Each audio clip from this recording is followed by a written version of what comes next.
السلام عليكم. نخش في الموضوع على طول. امبارح المنتخب الشوط الاولاني ما جاش تمام بسبب حاجات كتيره قوي هنتكلم فيها دلوقتي مع بعضينا ان شاء الله.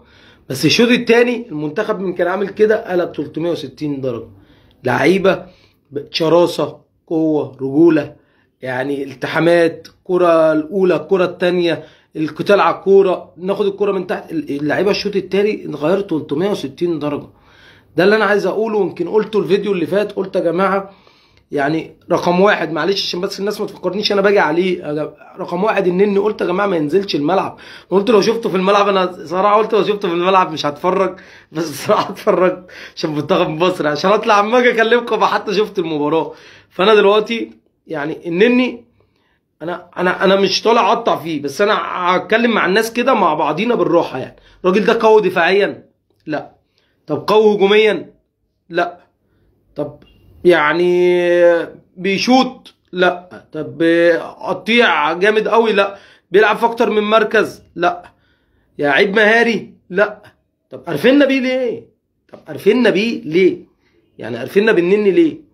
يعني حلل زمايله بيطلع، لا ده بيستخبى ورا زمايله. الراجل بيستخبى ورا زمايله عشان يستلم الكوره. ده النني امبارح يعني الراجل طلع، يعني بقى في لعيبه نص الملعب كلها اتحررت. انا عشيت بلعيبه كتير كمان شويه، يمكن ابرزهم مرموش بالنسبه لي، النجم الاول لمنتخب مصر امبارح في المباراه من وجهه نظري ومن وجهه نظر ناس كتير. مرموش نجم المباراه امبارح مفيش خلاف. معلش انا مش مع الموجه اللي هي ايه طلع حط على صلاح في كل حاجه. لا يا عم، انا صلاح ما قدمش كتير. انا قلت في الفيديو اللي فات، قلت يا جماعه صلاح لو ما قدمش يتغير، ينزل حد غيره. الراجل مثلا لعيب كبير ولعيب يا عم عالمي ولعيب ما جاش منه في محترفين في منتخب مصر قبل كده وقدم اللي ما حدش هيقدمه، تمام. انا بتكلم دلوقتي هو في المنتخب في الفتره الحاليه بيقدم؟ لا ما بيقدمش. عامل يا عم ضغوطات، يعني في الجبهه اليمين عامل للفرقه اللي قدام منه عاملين لنا حساب، منتخب غانا عامل له حساب ومسكوه واحد طب تمام. انا بقى بقول على اللعيبه بقى الثانيه، طب ما تخليكوا بقى انتوا ليكوا حلول ثانيه بعيد عن صلاح. انت دلوقتي صلاح الجبهه دي ممسوكه بواحد وباتنين، طب بالعكس هو كده فايدك. يعني هو صلاح فايدك ممسوك بواحد وعليه لعيب تاني بيراقبه عشان لو عدى من ده. طب ما تلعب بقى الناحيه الثانيه، العب ناحيه مرموش بقى والعب ناحيه مصطفى محمد، وحاول ان انت تطور لعبك. يعني هو عامل، فهو مسبب لزمايله اللي بيمسك الكوره وطالع لقدام يا جماعه من نص الملعب. بيشوف صلاح هنا حتى لو ممسوك، وهنا مرموش، وهنا مصطفى محمد، بيدي الكوره لصلاح عشان يبقى ما يحصلش عليه لبش من صلاح، وصلاح يبقى متأزم ان هو ما بظلوش الكوره. انا بتكلم بما يرضي الله، وعامل ازمه في الفرقه. فانا الحمد لله هو اصابته. انا يمكن نزلت بوست، الناس اللي عندي على الصفحه متابعاني باستمرار حتى في البوستات ما بين الشوطين، اول ما اتصاب صلاح قلت كنا لسه خسرانين 1-0 والله، نزلت بوست وقلت الحمد لله والله ان صلاح عامل ضغوطات على الفرقه بعد منه. يعني هتأدي، هتبقى الضغوطات مرفوعه من عليها واللعيبه هتأدي. كلنا شفنا المنتخب المصري الشوط الثاني اتحول 360 درجه. يعني منتخب الشوط الثاني اتحول 360 درجه، مش ده منتخب مصر. يعني شفنا كلنا الحيويه والنشاط اللي حصل في الملعب من بعد كمان خروج النني. انا اول ما النني خرج اقسم بالله كنت هنزل اسجد في الارض. يعني انا من فرحتي، يعني انا حاسس ان الغنيين كلهم او منتخب غانا كله عايز النني في الملعب. راجل يا جماعه النني مع احترامي سواء قدم للمنتخب قبل كده او ما قدمش، انا مش شايف له اي تقديمات قبل كده مع المنتخب بصراحه. يمكن المره الوحيده اللي لعب فيها كويس، المباراه اللي انا شفتها له كويس للنني مع منتخب مصر، هي مباراه الكاميرون النهائي اللي هدف فيها جون، وكان برده جون يعني ما يعلم بقى الا ربنا. اتهزمنا من الكاميرون 2، ابو بكار خلص علينا.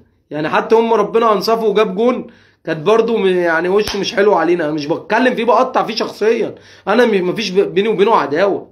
انا بطلع بقول حق ربنا ان ده منتخب مصر. منتخب مصر اعلى من اي حد واعلى من قيمه اي حد. احنا مش عايزين يا جماعه منتخب الاوحد ده ولا منتخب المحترفين، احنا مش عايزين كده. احنا عايزين منتخب يلعب، منتخب جماعي يلعب كوره يعني يمتع الناس. كلنا كان منتخب مصر ايام كابتن حسن شحاته مليان كوكبه من نجوم، وكلهم بيلعبوا كوره جماعيه وكلهم بيمتعونا. كلهم مفيش طبع الانانيه ولا النجوميه، ولا ابو تريكه ذات نفسه وحسني عبد ربه واحمد حسن. معلش انا كنت بحس ان احمد حسن قائد للمنتخب. بالله عليكم انا عايز اي حد يعني بيفهم كوره يقول لي صلاح حد حاسه ان هو قائد في الملعب للمنتخب. زي ما احمد حسن كده، زي ما حسام غالي كان في الاهلي، زي ما احترامي للكابتن حسام حسن لما كان قيمه وقامه جوه منتخب مصر. احنا عايزين نحس ان الكابتن ده قائد للفرقه. الظلم وحش يا جماعه، الظلم وحش، قلنا الظلم والاختيارات اللي فيها ظلم بتجيبش نتائج حلوه. كلنا شفنا مصطفى فتحي نزل قلب المباراه، قلب المباراه. تريزيجيه نزل من كره ميته. يعني تريزيجيه ده اقسم بالله يا جماعه اكتر لعيب مظلوم في مصر بالامانه والله، بالذات مع المنتخب. يعني انا بشوف ان تريزيجيه بيبقى احسن من صلاح نفسه مع المنتخب، ومفيد عن صلاح نفسه في المنتخب. امبارح تريزيجيه الكره اي لعيب تاني قسما بالله ما هيضغط على مدافع غانا، الكره بعيده عنه والمدافع هيعدل وهيشيل. خلاص هي واحده، هيعدل على رجله الشمال وهيشيل. الراجل قبل ما يعدل وهو بيسند ضغط عليه وخدها منه. ويمكن هو تريزيجيه الجون نفسه، مش مصطفى محمد، تريزيجيه الجون نفسه. تريزيجيه كمل على كوره ميته يا جماعه، الكوره دي ميته في كوره القدم، كوره ميته. الراجل ضغط وكمل جاب جون. وايه اللي مرموش عمله امبارح ده يا جماعه؟ اللعيبه كلها اتألقت بعد ما الضغوطات اترفعت عليها، كل واحد خد حريته. يعني امام كلنا يعني دلوقتي سؤال بس عشان بس الناس بتلوم عليها في حته النني، وفي ناس بتقول لي برده هو لعيب كبير وليه قيمته وبيلعب في الارسنال وبتاع. مع احترامي ليه الشخصي، مع احترامي ليه على المستوى الاخلاقي، راجل مؤدب ومحترم، كلنا بنشوفوه بيقرا كتاب ربنا والقران وبينزل بيه على الفيس، دي حاجه تشرفنا كمسلمين يعني. بس انا بتكلم في حاجه تانية، بتكلم في كوره، مش بتكلم في اخلاقه ولا تربيته ولا القصه دي. انا طالع اتكلم هو في الملعب مقارنه بمروان عطيه او طارق حامد اللي هو ما خدوش المنتخب، مقارنه بيه في حته 6. هو بيظهر لزمايله حل النني، لا النني بيستخبى ورا الناس مش عايز يستلم الكوره. واكتر يعني عند دايره نص ملعبنا احنا كده ما بيزيدش، ما بتشوفوش ليه اي اضافه هجوميه. فاذا هو ولا ليه اضافه هجوميه ولا قادر. كلنا شفنا الكوره اللي في الشوط الاولاني ان امام بيجري ورا اللعيب، كان ورا منه امام وراح وجرى وحصل اللعيب وهو مش قادر، مش قادر. انا مش بشايله الليله ومش بظلمه، انا بطلع بقول حق ربنا. منتخب مصر تخيلوا كده الاجنحه اللي موجوده عندنا من غير صلاح، ونص ملعبنا من غير النني. انا عايز الناس بس تشوف معايا وتركز. الهاف اليمين عندنا زيزو ومصطفى فتحي. حد يختلف في مصر كلها ان زيزو افضل لعيب في الدوري المصري جناح يمين؟ محدش يختلف. مصطفى فتحي زيه زي زيزو امبارح، عمل قلبان. مصطفى فتحي راجل بقى بيرقص الهوا، راجل مهارته عاليه جدا، وراجل عمل قلبان ونزل، عمل شغل جامد جدا مع المنتخب الشوط الثاني. فحته ان صلاح اصابته دي، اتفرج بقى على المنتخب شكلا وموضوعا داخل الملعب هيبقى عامل ازاي. اقسم بالله انا بحلف من دلوقتي اهو ومسؤول عن يميني ان منتخب مصر في ماتش الراس الاخضر هيبقى احلى ماتش هيتلعب فيه كوره. بس النني ما يبداش بقى، حطي تحتها مليون خط، النني ما يبداش. ابدا بمروان عطيه وامام عاشور وحط اي حد جنبهم. عايز تحط زيزو 8 وتلعب مصطفى فتحي هاف يمين على راسنا، عايز تلعب بحمدي فتحي وامام عاشور ومروان عطيه. الثلاثه يا جماعه قلنا شفنا انا قلت الفيديو اللي فات يا جماعه لما نص الملعب اللعيبه صغيره وقادره وبتجري. يعني امام عاشور بياخدك من ورا لقدام، هو الوحيد اللي في الفرقه امبارح اللي بياخد الكرة من ورا بيوصلك وبيطلع لقدام ويوصل الكرة وبيخليك في الحاله الهجوميه. النني بيعمل كده يا جماعه، النني بيرجع يقطع كوره شبه اللي قطعها امام عاشور دي، ويطلع يعمل عليها تاكلينج وياخد الكوره. وكمان مش كده بس، مش يعمل عليها تاكلينج ويسلم، لا ده الراجل عمل عليها تاكلينج في اخر الملعب وخدها وقام وكمل وطلع بيها التلت الامامي وسلم قدام. مش خدها والله. لو النني حتى لو عمل تاكلينج شكرا هيسلمها للي جنبه، شكرا منك لحد كده الموضوع منتهي. انا بتكلم على الحيويه والنشاط والناس اللي عندها طاقه تقدر تديك 90 دقيقه. كلنا شفنا امبارح مرموش، يمكن طب بلاش حاجه ثانيه، كلنا شفنا مرموش لما لعب 10 وخلى تريزيجيه في شمال، الراجل كان برده متالق ولعبها حلو. طب ايه المشكله ان انا العب بمروان عطيه وامام عاشور واخلي قدامهم مرموش واستغل كل كوكبه النشاط اللي موجوده في المنتخب دي؟ هي وجهه نظر، الله اعلم هتطلع صح ولا غلط. الناس ثانيه تقول لك لا حمدي فتحي وامام عاشور، ده انا كنت مع الوجه ده، امام عاشور وحمدي فتحي وتحتيهم مروان عطيه.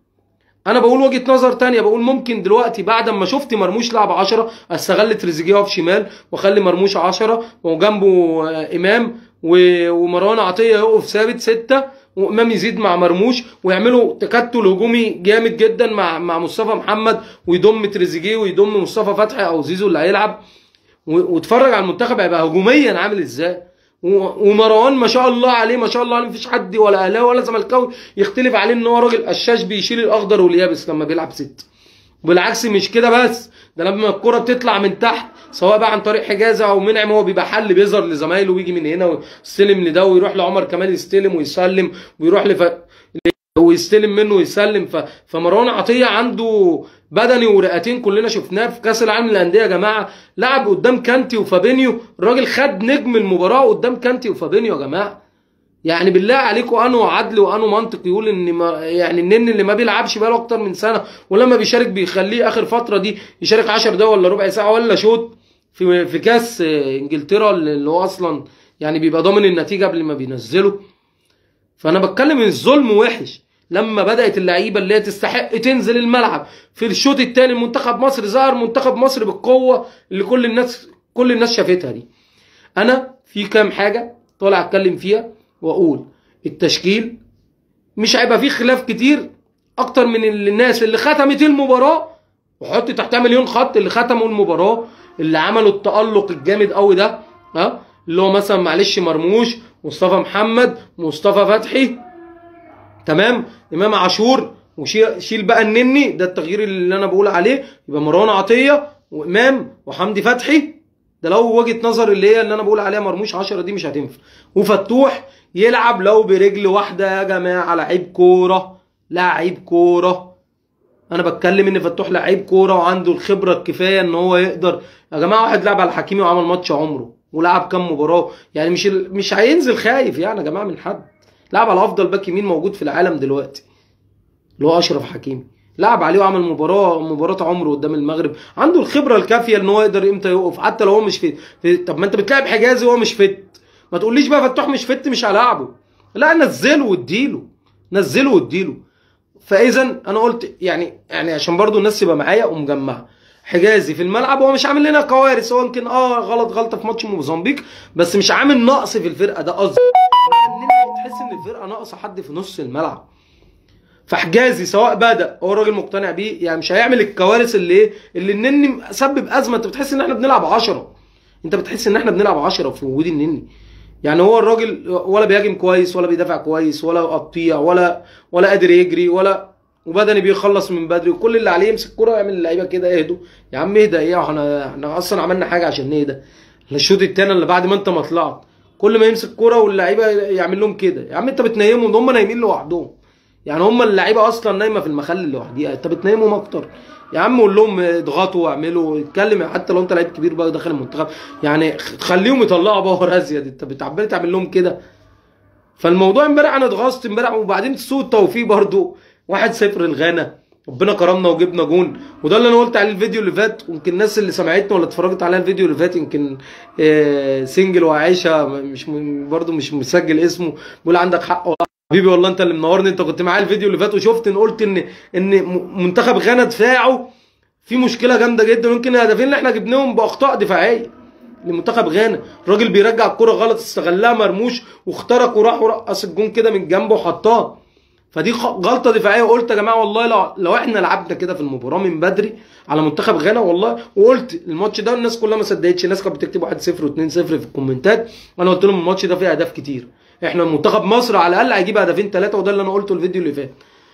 بغض النظر النتيجه طلعت 2-2 بقى، ان احنا صادفنا سوء بخت برده، الجون الثاني ده ما يخشش في مركز شباب السيوف عندنا هنا، ما يخشش ولا يخش في دوري درجه 5، سوء بخت رهيب. يعني احنا لسه متعادلين 1-1 وبنقول يا رب ما لحقناش نفرح بالجون، حتى احنا ما لحقناش نفرح بالجون. الكره يمكن خدعت الشناوي شويه، انا كان عندي ملامه ليه ان انا مش شفتهاش كويس في قلب الماتش، وقلت ايه الشناوي اللي بيعمله ده. برضو الجون الاولاني الشناوي لامم ايده، رغم ان الجون الاولاني برضو من النني برضو ليه جزء كبير جدا، يعني الراجل ما يشوتش اصلا، يشوت ليه؟ ومعروف اصلا، انا قلت حتى في الفيديو اللي فات، قلت يا جماعه والله يمكن من سوء بختنا ان قدوس ده رجع من اصابه وممكن يشارك على حظنا وبختنا، والراجل فعلا شارك، بقت الكوره قنبله للشناوي. يشوت ليه يا جماعه؟ يعني احنا يعني انت النني بيلعب 6 وما بتتقدمش، وكمان مش بتدافع كويس، الناس تشوت من بره، يعني انت اصلا جهد وبدني ومفيش، والناس كمان تشوت من اخر الدنيا على الشناوي جون من 18 يارده و20 يارده جون. ما هو مش عقل برضه، يعني انت ولا يعني العب 6 يا اخي، خليك حتى في 6 كويس، يعني خليك حتى في 6 كويس، انت مش ناجح فيها. ان انت حتى الناس بتصوب علينا راجل قنبله في الشناوي. يعني مش عارف اقول ايه الصراحه. صادفنا سوء البخت زي ما قلت في الجون، الكوره خبطت تقريبا في عبد المنعم، شفتها بعد المباراه فخدعت الشناوي شويه يعني. هو نصيب وقدر. بس انا حابب بس الاول النهارده اطلع اشيد باللعيبه الرجاله، مش كلهم بصراحه برضه، انا يعني اطلع اشيد بالناس اللي طلعوا 200% من الباور بتاعهم امبارح مصطفى محمد. الكرات العاليه كلها مشترك، وعامل التحامات هوائيه ممتاز، وكان بيحاول وبيقطع الكرة وبينزل من تحت، بيحاول وبيضغط وبيدافع مع زمايله، كانت تحركاته اصلا ممتازه. ومصطفى نضج يا جماعه، مصطفى محمد نضج كفرود كرويا بالبلدي كده، نضج. بانت قوي في الكوره وتحركاته جوه منطقه الجزاء، ان هو توقع ان تريزيجيه يروح ويكمل ويقطع من الراجل وقطع، وتريزيجيه عملها له وخدها على القريبه وحطها تقريبا بوش رجله على ما اظن، وحطها جون. فمصطفى محمد لعيب كبير مصطفى محمد محترف ولا مش محترف يا جماعه؟ ما راجل محترف في الدوري الفرنسي، راجل بيجي يلعب بيأدي بتيشيرت منتخب مصر. كلنا شفنا اللعيبه كلها بتقاتل اهي. وليه صلاح بقى ما بيقتلش نفسه؟ وليه صلاح والنني ما بيقتلوش نفسهم في الملعب كده؟ ما شافوا الجرينتا والروح اهو، شافوا. ما الناس شايفه الضغط اللي المنتخب عمله والاستخلاص والتحرير، وامام بقى بياخد من تحت ويطلع ويزيد. يعني انا بس الاول شدت بمصطفى محمد واديته حقه، راجل في الالتحامات الهوائيه قلت يعني بيقاتل على كل كوره، بينزل يدافع مع زمايله. الراجل قلت تحركاته كفرود تطور بقى، فرود يستحق يلعب دوري انجليزي مصطفى محمد في الوقت الحالي. مرموش بقى اللي كان بيتضرب يا عيني من طول المباراه، يعني اللي عايز اشيد بيه الصراحه مرموش واديله حقه، عشان الراجل ده يعني برده اتظلم كتير. يمكن النهارده افضل مباراه لمرموش بالنسبه لي مع المنتخب مصر، ويمكن المباراه اللي هي بتاعت ليبيا اللي هو جاب فيها جون دي وقطم وشاط لو كلنا نتذكرها، دول افضل مباراتين شفتهم لمرموش. بس امبارح الراجل كان نجم المنتخب الاول مرموش الصراحه، اتضرب كتير جدا. الراجل جاب جون، والجون ده ما جاش يا جماعه من يعني من باب الصدفه كده، ده ربنا سبحانه وتعالى بيدي المجتهدين. الراجل اجتهد وتعب، فربنا سبحانه وتعالى جعله حتى اداله. يعني الراجل من كتر ما هو مركز في المباراه، الراجل خد باله ان ممكن تكون الباصه دي غلط، طويله قصيره، الراجل خد باله وتابع على الكوره وراح ورقص وحط. يعني الراجل مركز، والكوره يعني على ما اظن كانت في الدقيقه 66 ولا 67 في المباراه. كان عمل مجهود جامد جدا واتضرب كتير جدا، وقاعد ومركز في المباراه، واستغل خطا من دفاع منتخب غانا امبارح وجاب جون. فصراحه شابوه لمرموش بصراحه على المباراه الكبيره اللي قدمها امبارح. امام عاشور اللي كان قايم بدورين الصراحه بعد طلوع النني طبعا بركاته الاله امون بالنسبه لي. النني ده في منتخب مصر، فالراجل كان قايم بدورين امبارح، دور دفاعي ودور هجومي، وكان وحيد في نص الملعب اللي بيقطع وبياخد الكرة وبينقلك لقدام. يعني كان امام عاشور هي دي الميزه اللي كانت موجوده، عشان كده انا كنت بناشد بامام يا جماعه يلعب يشارك، لازم يبقى في الثلاثه بتوع نص الملعب. امام عاشور هو الوحيد اللي عنده القدره ان ياخد الكره من ورا ويخليك دايما في حاله هجوم وياخد الكره لقدام. وقلت برده زيزو فيه الحته دي، بس هو زيزو اللي مش منجحه فيها ان هو مش مركزه يا جماعه.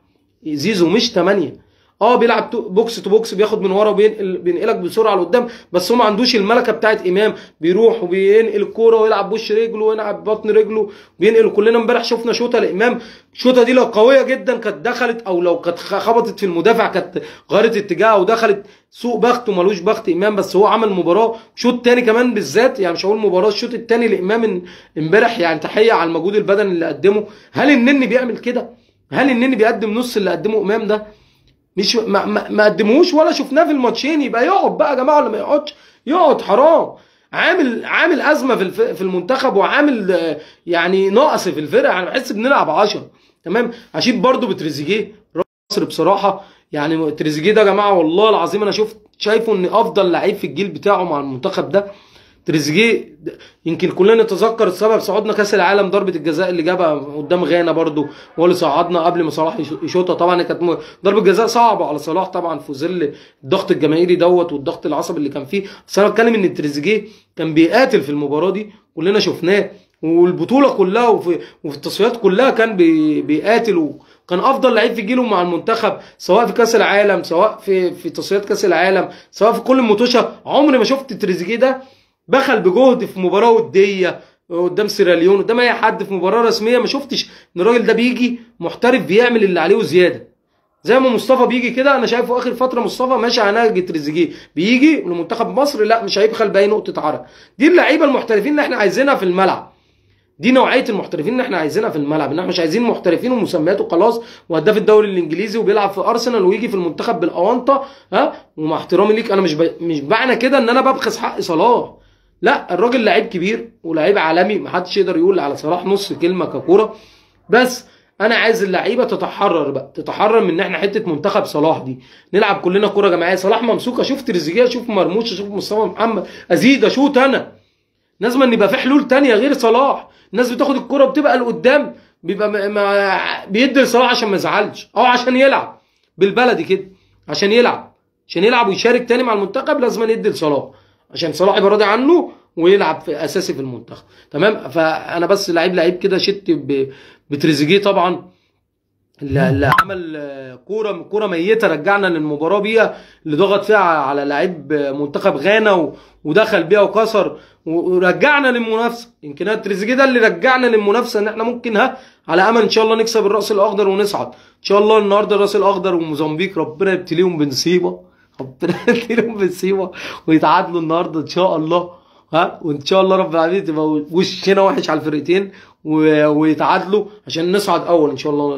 لو تعادلوا ان شاء الله النهارده احنا ان شاء الله قادرين ان احنا نكسب الراس الاخضر ونصعد. بس نبدا باللي ختموا المباراه زياده عليهم، فتوح يلعب باك شمال، النني يطلع وينزل مروان عطيه. كل اللي ختم يبدا، بلاش حتى تريزيجيه خليه تغييره، خلي زيزو تغييره مصطفى فتحي لو مصطفى هيبدا، او زيزو يبدا المباراه الجايه ومصطفى فتحي بديل ايا كان. انا شايف ان الاثنين هيقدروا، بس انا شايف ان مصطفى مهاري هتقدر تستغله. عشان كده انا بالنسبه لي مصطفى فتحي اسف، انا شايفه ان هو تبقى تغييره احسن تقدر تستغله لما يكون المنافس بدني وقع ومش قادرين وبتاع، عنده المهاره الكافيه ان هو ينزل يقلب المباراه في نص. شايف ان زيزو يبدا افضل، شايف ان زيزو يبدا مباراه الراس الاخضر افضل، هو فتوح والتشكيل اللي انا بقول عليه دوت اللي هو الشناوي. انا عارف ان هو هيلاعب حجازي، فعشان ما نتعبوش نفسنا ونقول ياسر ابراهيم عشان هو مش هيعملها، فالشناوي وحجازي عبد المنعم عمر كمال، يبقى فتوح بقى عشان محمد حمدي ماتشين هو ما قدمش حاجه، فبرضه نقول له حق ربنا ماتشين وما قدمش حاجه لا كافيه اللي تخليه نقول ان هو يلعب المباراه الثالثه. فيبقى فتوح وعمر كمال، مروان عطيه، امام عاشور، حمدي فتحي، تمام، زيزو، عمر مرموش، مصطفى محمد، تمام كده. ويبقى تغييراتك من بدري، لو زيزو وحش ينزل مصطفى فتحي، مرموش وحش ينزل تريزيجيه، او لو مرموش كويس وحد من نص الملعب زي حمدي فتحي تعب عشان برضو تهلك ماتشين، تقدر مثلا تنزل مرموش يلعب 10 وتلعب برضو باثنين امام ومروان عطيه ده جزء في المباراه، وتلعب بتريزيجيه زي ما عملتها كده في اخر المباراه، تريزيجيه شمال ومرموش في النص قدام، يبقى امام وقدام مروان جزء من المباراه يعني، ويبقى فتوح ومصطفى محمد. دي انا شايف التشكيل الامثل اللي ياخد، وده التشكيل الاحق اللي يلعب، وده التشكيل اللي عدل ربنا اللي يلعب، هو ده التشكيل اللي يجيب لك 3 بونت، هو ده اللي يصعدك، هو ده اللي يخليك منافس على البطوله، هو ده اللي يخليك لو طلعت الناس ما تبقاش زعلانه، الناس بتأدي والناس بتلعب والناس بتعمل اللي عليها، فالناس وشعب مصر كله مش هيبقى متضايق ان دول الاحق اللي يلعبوا بما يرضي الله. تمام.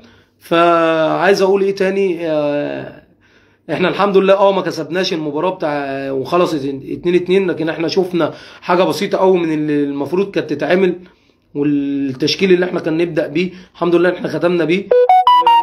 يمكن شفنا حاجه ما شفناهاش في مباراه موزمبيق، شفنا الشوط الثاني اللعيبه الشراسه، القوه، الرجوله، الغيره على تيشيرت منتخب مصر، ده ما شفناهاش في مباراه موزمبيق، شفناها في المباراه دي. اتمنى اشوفها في مباراه الراس الاخضر، واتمنى ان زيزو وفتوح ومروان عطيه يبداوا زي ما قلت. حتى يعني مش عارف، انا اتمنى ان الراجل يعني يبقى ماشي من دماغه زي ما قلت اكتر من مره، وان اللي ختم بيه يبدا بيه، وان بقى يعني خد ماتشين برده ما قدمش كتير، فينزل مروان وفتوح وزيزو كده زي ما قلنا، ويبقى عندك تغييره مثلا مصطفى محمد سواء هتبدا بيه عشان ختم حلو، او زيزو هتبدا بيه، فهم دول الناس اللي تبدا. ده لو انت عايز تكمل في البطوله، وان شاء الله كل الدعم من الرجاله بتاعتنا، وان شاء الله نكسب كاب فيردي ديت اللي هي الراس الاخضر، ان شاء الله هم يتعادلوا النهارده يبقى وشنا وحش عليهم، وان شاء الله يبقى دايما وش حلو عليكم، والناس تبقى مبسوطه مني والناس حتى يعني اللي بتشيد بيا وبتقول انا والله ما اكتر من احنا كلنا اخوات وحبايب وبنطلع ندردش مع بعض، فانا مش بفرض رايي على حد، انا بسمع الناس كلها، واللي بيكتب حاجه بقراها له، واللي بيقول اي كومنت. اتمنى الناس كلها تشارك الفيديو عشان بس الحاجه دي بتساعدني جدا لما بلاقي الناس اللي عندي على الصفحه بتشارك الفيديو. المشاركه ديت وصوتي يعني بيوصل لاكتر من حد، دي حاجه بتساعدني. واللي بيساعدني اكتر ان الناس اللي انا بحبهم والناس اللي عندي على الصفحه بتساعدني في كده. المشاركات الكتير بتخلي رايي يوصل للناس، والناس يعني حاجه بتفرحني جدا ان بلاقي الناس عارفاني والناس بتيجي تتكلم معايا في الكوره. انا مش اكتر من ان احنا كلنا اخوات وبندردش مع بعض، اخواتي وحبايبي اللي مشرفيني. ان شاء الله اشوفكم بعد مباراه الراس الاخضر معانا، الراس الاخضر وموزمبيق، عشان بس الناس ما تفكرش انا طالع بس بعد مباراه الراس الاخضر وموزمبيق. ان شاء الله يتعادلوا النهارده، ويا رب يكتب لنا الصعود. واحنا كلنا طبعا، انا اللي عايز اقوله بس حاجه اختم بيها كده يا جماعه. طبعا كلنا كشعب مصر احنا ناس كوميديين وبنحبوا الكوميديا وبنضحكوا وبنهزروا. كلنا قبل البطوله كنا بنقطع في اللعيبه ونني مين وصلاح مين وبتاع، يا دوبك كلنا بس البطوله بتبدا من هنا وكلنا بنبقوا في دار المنتخب، وكلنا بنبقوا زعلانين، وكلنا لو المنتخب ما اداش بنبقوا زعلانين، كلنا لما بيبقى صلاح بيبقى مش كويس بنبقوا زعلانين عليه. وليه؟ يعني انا كل الناس عايزين ان صلاح ده ياخد البطوله ويتوج مع منتخب بلاده عشان ياخد احسن لاعب في افريقيا، ودي تساعده ان هو ياخد احسن لاعب في العالم. دي حاجه تفرحنا يا جماعه والله. يعني احنا مش كرم في صلاح ولا كرم في النني ولا كرم في حد. احنا ما عندناش عداء مع حد، احنا اصلا ناس بسيطه كلنا، ما فيش حد فينا يعني عنده حته الكره لحد. هنكره الناس ليه؟ احنا اللي فرحنا لصلاح، واحنا اللي كنا ورا صلاح، واحنا الداعم لصلاح، واحنا اللي كنا ورا صلاح من ايام بازل لما راح تشيلسي، ولما ما نجحش في تشيلسي كلنا زعلنا، وراح روما، وراح قصدي مثلا فيرونتينا وتألق في فيرونتينا وعمل متشع. كلنا كنا في ظهر صلاح وفرحنا، ولما راح روما تألق، ولما راح ليفربول كلنا كنا في ظهره. كلنا فرحانين طبعا ان النني بيلعب في ارسنال، وكانت حاجه تفرحنا. واكتر جون ساعدني النني الجون اللي جابه في برشلونه. يعني احنا بنفرح لبعضينا كلنا، بس مش فوق مصلحه المنتخب ولا فوق سعاده الشعب الغلبان ده.